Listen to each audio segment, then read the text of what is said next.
So yun guys, dito tayo sa lalawigan ng San Ildefonso, Bulacan, sa barangay Pulong Tamo.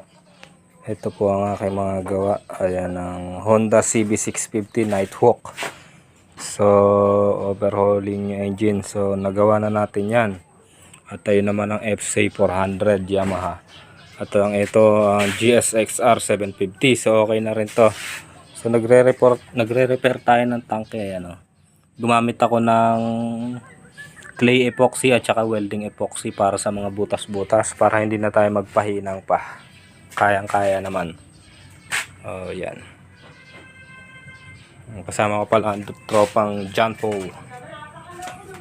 Yan, ito to. Ako lang nagawa nito. Upuan ng fiber. So ayan na siya. Inline 4 engine po yan. Monster build.